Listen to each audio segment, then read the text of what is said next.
പിതാവിൻ്റെയും പുത്രൻ്റെയും പരിശുദ്ധാത്മാവിൻ്റെയും നാമത്തിൽ ആമേൻ. എൻ്റെ പ്രിയപ്പെട്ടവരെ, ഓഗസ്റ്റ് 20 ബുധനാഴ്ച നമുക്ക് പ്രാർത്ഥിക്കാം. അമ്മേ പരിശുദ്ധമ്മേ, അമ്മേ പരിശുദ്ധമ്മേ, ദൈവമാതാവേ, കൃപാസനത്തിലൂടെ ഞങ്ങൾക്കും ഞങ്ങളുടെ ദേശത്തിനും അമ്മ മധ്യസ്ഥം തേടി തന്ന എല്ലാ അനുഗ്രഹങ്ങൾക്കും കൃപകൾക്കും ഞങ്ങളിപ്പോൾ ഹൃദയം നിറഞ്ഞ നന്ദി പറയുന്നു. അമ്മേ പരിശുദ്ധമ്മേ, അമ്മേ പരിശുദ്ധമ്മേ, ദൈവമാതാവേ, 2004 ഡിസംബർ 7 ഉച്ച കഴിഞ്ഞ് 2:30 കൃപാസനത്തിൽ സംഭവിച്ച അമ്മയുടെ പ്രത്യക്ഷപ്പെടലിനെ കുറിച്ച് തിരുസഭയ്ക്ക് സമർപ്പിച്ചിരിക്കുന്ന പഠനരേഖകളുടെ സഭാത്മകമായ പഠനം ആരംഭിക്കുവാൻ ഞങ്ങൾ പ്രാർത്ഥിക്കുന്നു.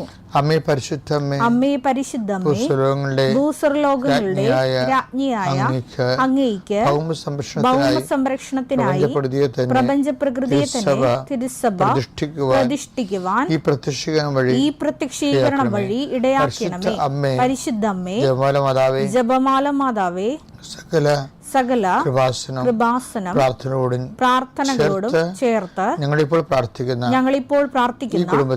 ഈ കുടുംബത്തിന്റെ പ്രത്യേക നിയോഗം. ഇന്നത്തെ നിയോഗം പറ മക്കളെ.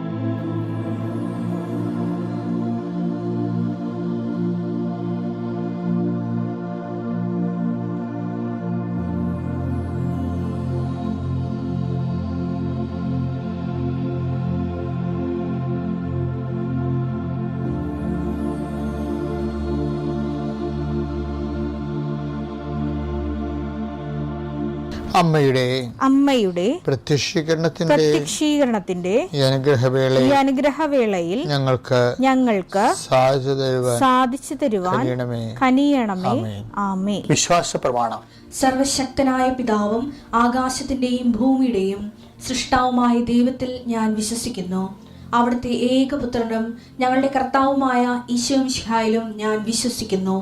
ഈ പുത്രൻ പരിശുദ്ധാത്മാവിനാൽ ഗർഭസ്ഥനായി കന്യകാമറിയത്തിൽ നിന്ന് പിറന്ന് പൊന്തിയോസ് പീലാത്തോസിന്റെ കാലത്ത് പീഡകൾ സഹിച്ച് കുരിശിൽ തറയ്ക്കപ്പെട്ട് മരിച്ച് അടക്കപ്പെട്ട് പാതാളങ്ങളിൽ ഇറങ്ങി മരിച്ചവരുടെ ഇടയിൽ നിന്ന് 3-ാം നാൾ ഉയർത്ത് സ്വർഗത്തിലേക്ക് എഴുന്നള്ളി സർവശക്തിയുള്ള പിതാവായ ദൈവത്തിന്റെ വലതുഭാഗത്തിരിക്കുന്നു.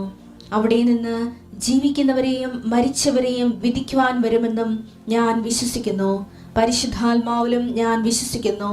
വിശുദ്ധ കത്തോലിക്കാ സഭയിലും പുണ്യവാന്മാരുടെ ഐക്യത്തിലും പാപങ്ങളുടെ മോചനത്തിലും ശരീരത്തിന്റെ ഉയർപ്പിലും നിത്യമായ ജീവിതത്തിലും ഞാൻ വിശ്വസിക്കുന്നു. ആമേൻ. സ്വർഗ്ഗസ്ഥനായ ഞങ്ങളുടെ പിതാവേ, അങ്ങയുടെ നാമം പൂജിതമാകണമേ. അങ്ങയുടെ രാജ്യം വരണമേ. അങ്ങയുടെ തിരുമനസ് സ്വർഗത്തിലെ പോലെ ഭൂമിയിലും ആകണമേ. അന്നു വേണ്ടുന്ന ആഹാരം ഇന്ന് ഞങ്ങൾക്ക് തരണമേ.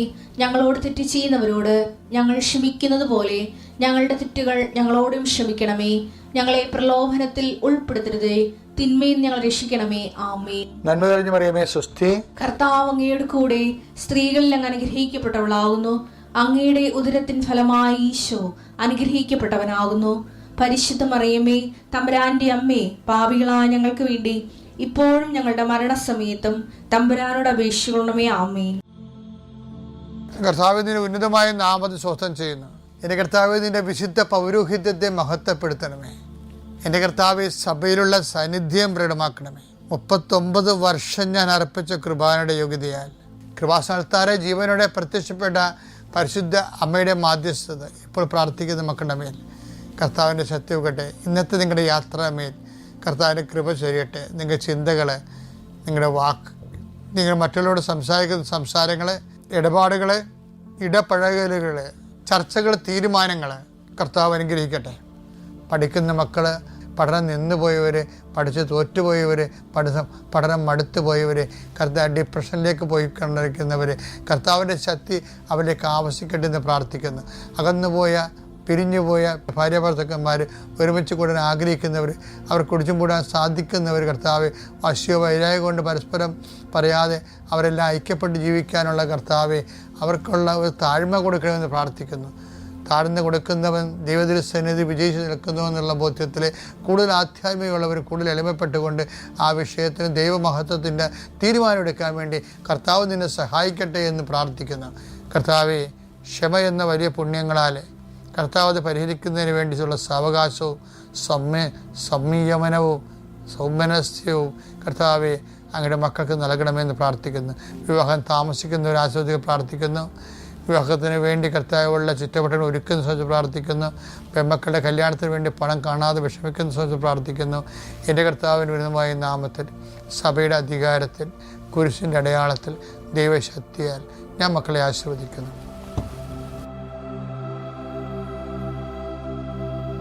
നമുക്കിപ്പോൾ കൃപാസനത്തിൽ തന്നെ ഓരോ ശുശ്രൂഷകളും അതാത് കാലങ്ങളിൽ വെളിപാടാണ്, അല്ലാതെ എക്സിക്യൂട്ടീവ് കൂടി ഇരുന്നിട്ട് നമുക്ക് ഇങ്ങനെ ചെയ്യാം, നമുക്ക് അങ്ങനെ ചെയ്യാം, അങ്ങനെ ചെയ്യുമ്പോൾ ഇങ്ങനെ ഫലം ഉണ്ടാവും, ഇങ്ങനെ ചെയ്യുമ്പോൾ അങ്ങനത്തെ ഫലം ഉണ്ടാവും, അങ്ങനെ ഡിസ്കഷനൊന്നുമില്ല. എന്നോട് കർത്താവ് പറയുന്ന കാര്യങ്ങൾ ഞാൻ അവരോട് പറയും, ഞങ്ങൾ ഒരുമിച്ച് പ്രാർത്ഥിക്കും, അത് എക്സിക്യൂട്ട് ചെയ്യും.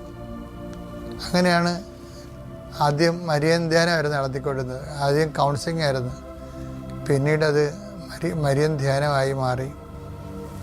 മരിയൻ ധ്യാനം പിന്നീട് ജപമാല ജീവിതദർശന ധ്യാനമായി, പിന്നെ അഖണ്ഡ ജപമാല ധ്യാനമായി. അങ്ങനെ പതുക്കെ വളർന്നാണ് മരിയൻ തപസ്സായത്. അതിൽ നിന്നാണ് ഹോസ്പിറ്റൽ മിഷൻ. ഇതെല്ലാം അമ്മ ഓരോ സമയത്ത് പറയണ അനുസരിച്ചാണ് ചെയ്യണത്. അതാണ് എഴുതപ്പെട്ടിരിക്കുന്നതെന്ന് പറഞ്ഞതിൻ്റെ കാരണം. നിങ്ങളാരും ധരിക്കരുത് ഇതൊക്കെ ഇങ്ങനെ ഓരോ ചട്ടപ്പടി പ്രോഗ്രാം ആൾക്കാരെ സ്വാധീനിക്കാൻ വേണ്ടി ഉണ്ടാക്കുന്നതാണെന്ന് ഒരു സാധനം ഉണ്ടാക്കിയിട്ടില്ല. അല്ലെങ്കിൽ ഏതൊരു കരിസ്മാറ്റിക് മൂവ്മെൻറ്റിൻ്റെ ഭാഗമല്ല കൃപാസനം.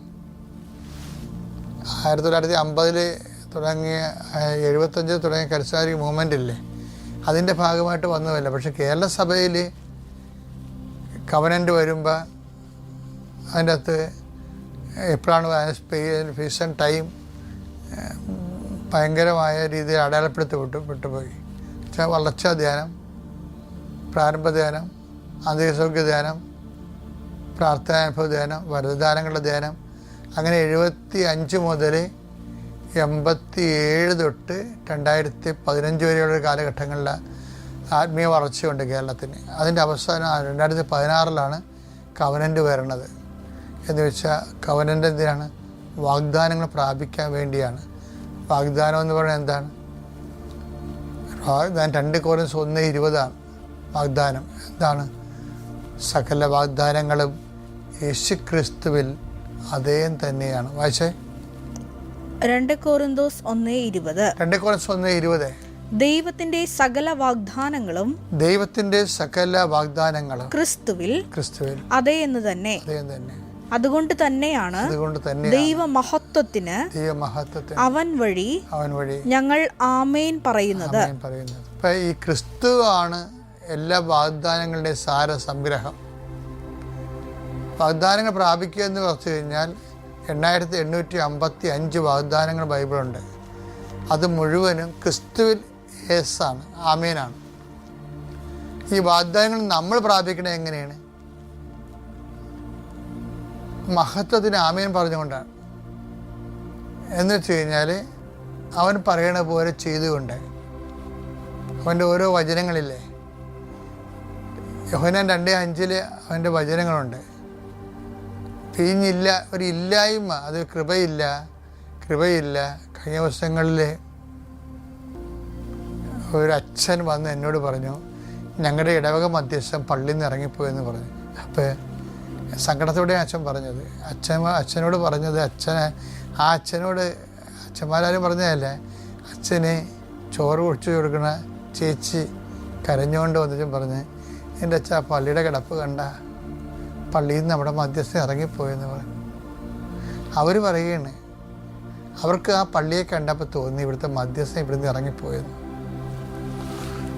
അപ്പോൾ ഞാനത് വളരെ സീരിയസ് ആയിട്ട് എടുത്തത്. കാരണം ശിശുക്കൾക്ക് വെളിപ്പെടുത്തുന്ന ഈശോ പറഞ്ഞിട്ടുണ്ടല്ലോ, വിജ്ഞാനികളിലും വിവേകമതികളിൽ നിന്നും മറച്ചു വെക്കുമെന്നും പറഞ്ഞിട്ടില്ലേ. മത്തായിയുടെ സുവിശേഷം 11:25. യേശു ഉദ്ഘോഷിച്ചു, സ്വർഗത്തിന്റെയും ഭൂമിയുടെയും നാഥനായ പിതാവേ, നീ ഇക്കാര്യങ്ങൾ ബുദ്ധിമാന്മാരിൽ നിന്നും വിവേകികളിൽ നിന്നും മറച്ച് ശിശുക്കൾക്ക് വെളിപ്പെടുത്തിയതിനാൽ ഞാൻ നിന്നെ സ്തുതിക്കുന്നു.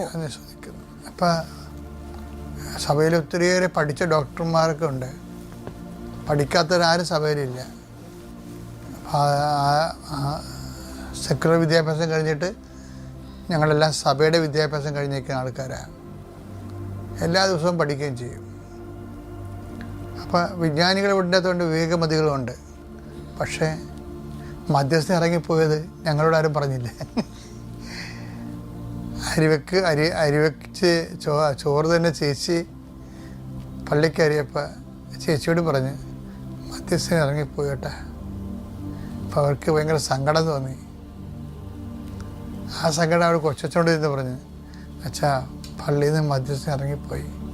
അപ്പോൾ ചോദിച്ചും പറഞ്ഞ്, ശരിയാണ് ചേച്ചി, എനിക്കും തോന്നിയെന്ന് പറഞ്ഞു. ആ ശരിയാ.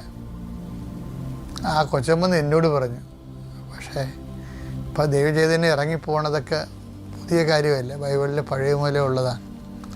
ഇപ്പം ദൈവചൈതന്യം ലോസ് ചെയ്തെന്നാണ് പറയുന്നത്. അപ്പം എന്താണ്, എന്തെങ്കിലും ലോസ് ചെയ്താൽ പിന്നെ അതിനെ തിരിച്ചു പിടിക്കാൻ എന്താ മാർഗം? ഇടക്കാരെ മൊത്തം വിളിച്ചു കൂട്ടണം. എന്നിട്ട് എന്ത് ചെയ്യണം? അവൻ പറയണ പോലെ ചെയ്യണം. അപ്പോൾ പോയ ചൈതന്യം തിരിച്ചു വരും.